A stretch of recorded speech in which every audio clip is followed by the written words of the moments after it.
Hello, and thank you for joining us on the Stay Healthy San Diego podcast, brought to you by Parker Physio, aimed at helping you live an enjoyable, fit, and healthy life in and around our community. And now, introducing your host and author of Aging Smarter, Dr. Matt Parker.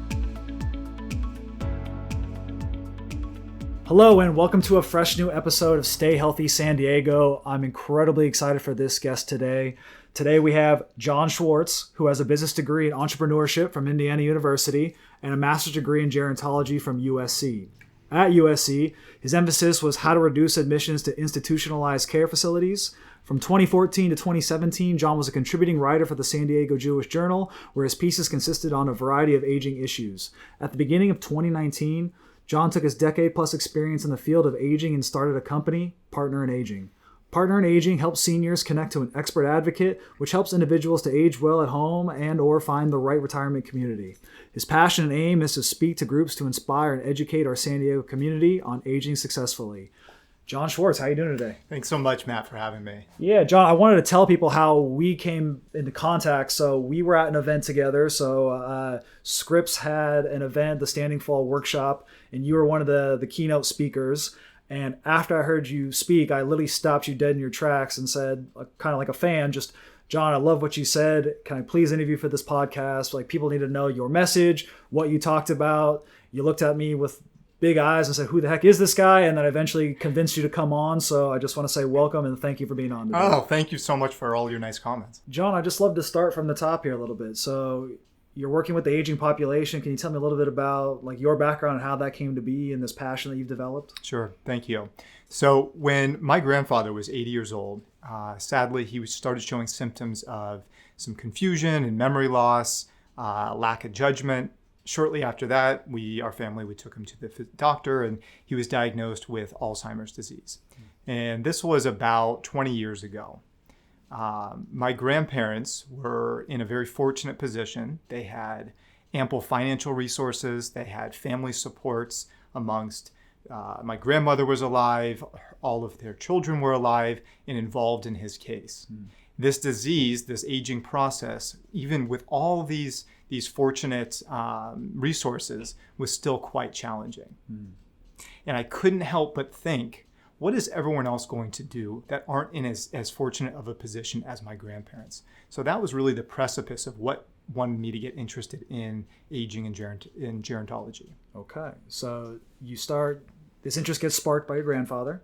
You said you started out in Indiana, so go Hoosiers, right? Thank you. So, and then you end up at SC. Like, how did that transition go? So the more I started thinking about what do I want to do with my career and how can I help this growing population of seniors, I realized there's tremendous value in studying how this whole aging process, how this aging revolution actually started. In the year 1900 in America, the average life expectancy was only 47 years old. Fast forward 100 years, a little over 100 years, we've gained on average 30 years of extra life. So today, average life expectancy in America is 78 years old. Incredible. How How we got here, it's an amazing achievement. Improvements in sanitation, medical technologies, antibiotics, infant mortality improvements, all these factors have allowed a majority of the population to live to see old age. And this is what really excited me to want to go back and learn more about what implications this has on society. Fascinating. So incredible. I love all your stats here and all that, the lifespan, the life expectancy. So you go to SC, we get a degree in gerontology. What's your next move? Where do you go from there? So I have been so fortunate to work in the aging field here in San Diego for the last decade plus. I've worked for a company locally here in Solana Beach that develops retirement communities all over the country. From there, I moved on to learning about in-home care, as well as working as a marketing director at a local community here as well. Okay. Learning about in-home care. Tell me a little more about that. What do you mean by that? So a lot of seniors are adamant they really want to age in place. And that's a huge buzzword here in gerontology and in aging. Age in place, what does that mean? And so in-home care is bringing a caregiver into one's home, whether that be for an hour a day, 8 hours a day, 24-hour care. What does that look like? And so I worked for a company that helped facilitate bringing caregivers into the home. Incredible. And then you eventually said you went and did your own thing. You created this wonderful company called Partner in Aging. Walk me through that transition. Tell me more about your company. So I'll give you a couple more statistics. Okay. I love this. Go ahead. So the fastest growing demographic here in our country is those 85 years and older. And so we've heard that the aging tsunami of seniors is coming. 10,000 people a day in America are turning 70 years old. Wow. In San Diego County, so more locally, over the next 15 years, those 85 plus will increase by 65%. This translates to thousands upon thousands of more older people. And so what challenges does that place on society? What challenges does that place on our more local community? And that's what inspired me to start Partner in Aging. It is incredibly difficult to navigate this aging maze and who to talk to and all these different services and companies out there. What we're trying to do with Partner in Aging is really create a one-stop shop. If someone's looking to age in place and find a caregiver or an advocate, if someone's looking to move into a retirement community, where to go from there. Packing and unpacking, helping with downsizing in one's home, as well as the actual sale of that house. And so what we're really trying to do is package a one-stop service for our aging community. So as opposed to having to contact 8, 9, 10 providers, you're the one-man band that's helping them. Correct. Awesome. Tell me a little bit more about the benefits of aging in general. I thought we talk about the negativity. We talk about the negative stuff, right? We're getting old, stinks, and blah, blah, blah. I've heard it all. You've probably heard it all. But tell me more about the benefits. Well, I'm so glad you asked this question. Thank you. I mean, we as a society better start highlighting the benefits of aging. Because there are a lot more people coming to market as we just talked about. So from what I've seen, from what all the research shows, the benefits of aging: increased wisdom, greater expertise. We, as we age, are better able to cope with stress, worry, and anger, because things that maybe bothered us when we were in our younger years, we're better able to cope with that distress. As we get older, we're more philanthropic. So charities in the coming decades will reap some of these rewards of people wanting to give back more. As we get older, we're less likely to approve of war and violence. And so this aging revolution, which is happening here in America, is also happening in much of the developed world. Maybe this is a romantic thought, but as the whole Western world starts to age, and China certainly is as well, maybe there'll be less war, maybe there'll be less violence. With all of these factors, and believe it or not, it's a common, I think, myth that society and media places, is that as we get older, we actually get happier. Because we tend to, there's a whole theory based off this, we tend to spend time with the people that matter most to us in our older age and focus on the things that matter most to us. That is fascinating, because I do get patients quite a bit, and when it's around Christmas time, the joke I make is, hey, what did you ask for Santa this year? And it's always the same response. It's, I don't need any more things. I just want to hang out with my family. Almost every single time. No one says they want a coffee maker or a Tesla. It's always, I have all the things I need. Like, I just want to spend time with my family. So incredible. Beautiful. I know where I want to go next, because this is what you talked about in your talk, which I absolutely loved. Tell me more about blue zones. What are blue zones, and what are the things from blue zones that you took? Let's start at the top here. So what are blue zones? Sure. So there was a book that was written about 15 years ago by an author, an explorer for National Geographic. His name is Dan Buettner. And he wrote, the title of the book is called The Blue Zones. And this was based off a study that he looked at where 5 places in the world had populations that were living longer and healthier than anywhere else. And so this author, Dan Buettner, wanted to study, what are these 5 places doing? And so I'll start at the top, if that's okay. Please do. The 5 places: Okinawa, Japan, Nicoya, Costa Rica, Ikaria, Greece, Sardinia, Italy, and right here in California, Loma Linda, California. Loma Linda. Wow. Okay. And so Dan spent a considerable amount of time in these different locations per what he said in the book. And he wanted to figure out what exactly they're doing. So he compiled a list of, he calls it the Power 9 different common traits that these 5 different cultures really practiced. And I'd love to share them. Yeah, we got to go through those Okay, because I'm just as interested. I've already heard this and I want to hear it again. So please do. Great. So number 1 is, and this is right in your field, is movement. Yep. And movement. So these cultures tended to move naturally all throughout the day. And so maybe instead of belonging to a gym and working out for 30 minutes or 45 minutes, an hour a day, and then sitting most of the day, these cultures tended to walk and farm and walk up hills and just constantly moving.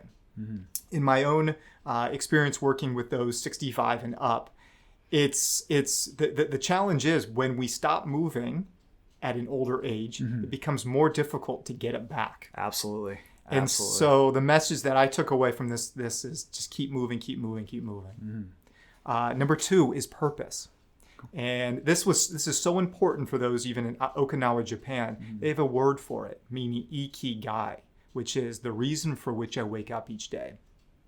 And they really celebrate purpose all through the Okinawans celebrate in old age. And I fear in America too often we disregard elders as not having any real purpose in their life rather than just being a possible drain on society. That could not be further from the truth though. So and I look at my own life, right? When we're young, our purpose that gets us out of bed each day is going to school and then maybe going to work.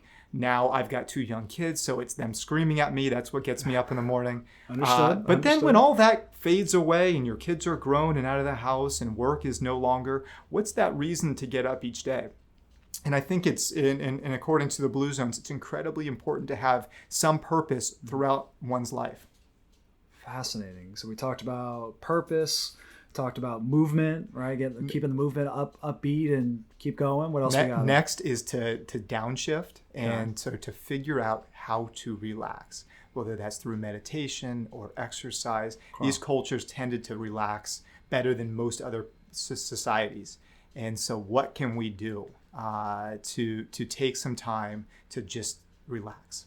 So a lot of times, in the book was a lot of meditation, or is everyone's a little bit different? Everyone was a little bit different. Any way to kind of clear your mind from the daily stresses. Okay, so downshifting is 3. So number 4 is a common one we talk about eating, and he calls it the 80% rule. Okay. Eat until you are 80% full. So often we hear in America, people are just eating too much. And so how do you quantify at 80%? That's a good question. I'm not sure. Okay. But to consider your calories. There's even a study just recently out of the New England Journal of Medicine that said intermittent fasting for 18 hours a day and only eating in a 6-hour window has been shown to increase longevity. So I think some caloric restriction can only be somewhat beneficial to healthy, longer life. Okay, so we're avoiding Cheesecake Factory, of course, right? So funny enough, you did mention the intermittent fasting, something I do currently. So we seem to read similar research, so like the 6 hours of eating window versus the 18 hours of quote fasting or not consuming any calories. Sure. So we're eating a little bit better. We've gone through 4. What's up next? What's number 5? So number 5 is in line with eating. Is when you eat, these cultures tended to eat plants and plant-based proteins. Okay. And so one of the reasons why the thought of the Loma Linda folks are living a longer life is many of them are Seventh-day Adventists, which they adhere to a vegetarian diet. Wow. Okay. It's very plant-based. Very plant-based. So number 6 is my favorite one. I'm quite good at it. It's drinking wine. Okay. But the wine is quite specific that Dan Buettner talks about in his book. It's got to be red wine, and it's traditionally in the Mediterranean areas. They grow these deep, rich antioxidant red wine called Canino, and perhaps there's some benefit there. But again, not too much, in moderation. Always in moderation, so which is also difficult for me as well. Right. So, but you're a red wine drinker, I assume. Red wine, okay. So Cab, Merlots, what do you like to? All of it, okay. I'm a Cab Pinot kind of guy, so but yeah, the wine is always encouraged. So, so we got wine at number 6. What we got next? So number 7, he talks about belonging to some religion. It's fascinating. We don't know why exactly it is. Believing in some faith increases one's chance of living 5-10 years longer by a significant margin. And so maybe it's the community aspect of belonging to a religious group. Who knows what that is, but believing it seems to be quite beneficial. In America right now, at the same time, the fastest growing portion of American population is those that are going toward an unaffiliated religion. And so perhaps we might want to reconsider that. That's very interesting. So I know I read a study in the journal Gerontology that talked about they tracked people from the age of 50 to about 75 or 80. So they tracked them over about 30 years. It was a long study. And what they found is that they just took the beliefs on the front end. So if you had positive beliefs about the aging process versus you having negative beliefs. So they put these people in two categories. And I think on average, the people that had the positive outlook, the positive beliefs, lived about 7.5 years longer, which is almost a decade, right? That's incredible. That's a huge number, right? Incredible. So I read that and I was kind of fascinated. So yep. A belief in something. Okay. Number 8. Number 8 is the right tribe, he calls it. Okay. And so I'm not exactly sure what that term, why he coined it that way, but engaging with other people that believe in your same health practices and morals and values makes you more likely and holds you accountable to adhere to those same beneficial health. Social groups is kind of what I'm hearing from. Correct, okay. Exactly. So being social. And then number 9, the last one, is loved ones first. And so prioritizing time with the people that you love the most has an incredible amount of benefit. And I'll speak candidly. I know throughout my day and throughout my work, I meet a lot of strangers and acquaintances, and I will say I'm really nice to all of them. The problem is I open the door when I come home and I've got 2 young kids and my wife, and these are the people that I love the most in the whole world. Yep. And sometimes we all can take them for granted. Wow. And so Powerful. To really think about love the ones that are most important to you. Fascinating. So, I mean, I love that. And again, that book is Blue Zones by Dan Buettner. All right. We're going to have that inside the show notes, by the way. So if you guys want to link to that, we'll make sure we send that off for Blue Zones. But I want to talk more about, you just mentioned at the end there, like who exactly do you help and what does that person look like? And tell me more about it, especially with your business partner in aging. So thanks for asking this question. The aging process for people, it's quite unique for everyone. Everyone has a different experience, and what I've come to learn and I'm trying to implement in Partner in Aging is to allow people to choose and help them create an aging plan. So if someone is adamant about aging in place at home and how do we make that work, building in home modifications and hiring in a caregiver or an advocate to help grocery shop or take one to the doctor. But if someone's ready and they feel it's time to move to a retirement community, there are hundreds of retirement communities here in San Diego. Correct. And so how do you pick one versus the other? They all have different financial models, whether it's month-to-month rent or a buy-in community, or there are some that you can actually own the real estate. So try and help that person do based off their finances and their what they're looking for in terms of level of care, independent living or assisted living, help them pick that right fit. So John, walk me through the process a little bit more, kind of step by step. So I contact you and your company, and my mom is not doing well, and I need some help. What's the next step? What happens then? So my goal is to always meet someone. I love meeting someone in their living room with the family to try and create some plan. My hope is that people call me while they are well. Okay. Because when there is not an emergent issue, there tends to be a lot more choice that can be recommended. So when I get that first call, I meet somebody, and through my experience, 10 plus years here in San Diego, I'm so fortunate to be connected to some incredible people in the aging world here that can service essentially any type of need. Okay, so again, we get a goal list set out, right? We're hoping to be a little healthier when we contact you prior then. Correct. Okay. And then based off needs, then you're able to point people in the right direction. Correct. Wonderful. let me ask you this. What are some of the common mistakes you see people make when it comes to aging? Is it mindset? Is it habits? Like, what do you think, like, we as a society drop the ball on, and where can we improve, I guess, is the question. So I'm in my mid-30s, and I've been working in this field for over a decade. And I myself have never considered being 80 years old. And I believe it's probably human nature. We just don't want to think about getting older. Or mortality. But mortality and thinking about just aging in general. And so I think one of the biggest mistakes I see is people not thinking about what they really want in terms of how do they want to age? How do people, even at very uncomfortable conversations, how do people wish to die? Was that in a hospital with full care? Do you want to be on hospice at home? Having these conversations with your adult children, with close friends is absolutely critical, and to have these conversations when you're still healthy and young. I'll tell you a quick story. I helped two different people move into a retirement community recently. One was an 80-year-old woman. She was living in her own house and completely independent. And her kids said to her, I think you can stay another few years in your home. You're doing quite well. You're fine. She had the foresight to be able to say, I'm fine now, and this is the right time to make that move. And so she's thriving in her new place, understanding she didn't want to deal with the daily hassles of maintaining the house. And so this was on her terms. What a wise lady. Just like you said before, wisdom. The second person waited until she was 95 years old to move because she just didn't want to be around a bunch of older people in one of these retirement communities. And so she made the move, and it's not easy at any age to make any move, especially at 95. She made the move and sadly only lasted 3 months there. Making a move at that age, at any age, is incredibly physically exhausting and can be stressful. And so it didn't work for her.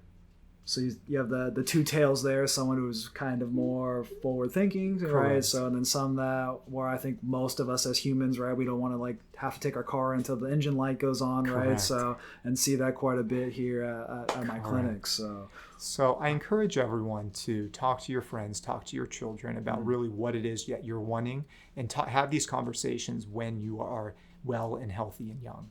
Incredible, John. Where can we find out more about you? Well, the website's a great place, www.partnerinaging.com. Wonderful. So that, again, is going to be in the show notes. So for those listening, especially when you're driving, please pay attention to the road. We'll make sure those are on the show notes afterwards so you can contact John and and follow him along his journey. John, I got a couple more fun questions for you. So I ask this for every guest, just because we are a San Diego local-based podcast. I'm curious on your favorite activity to do that's non-work related. So as I mentioned, I've got 2 young kids. So here in San Diego, there's a lot to do. We're lucky. I just went to Legoland for the first time. This place, being able to watch my son enjoy all that has to offer, is by far probably one of the biggest joys I've gotten in my whole life. I've actually never been to Legoland either. Right, so, right. Okay. Have kids, and then I'll take a mental note here. So have kids, and then Legoland. Right. Gotcha. Okay, so Legoland, pretty incredible. And then my follow-up question is your favorite hidden gem restaurant. So the one that's kind of tucked away that most people don't know about that you're willing to share with the audience. So right here on Coast Boulevard, I love it. And talking about vegetarian food is a Thai restaurant called Plumeria.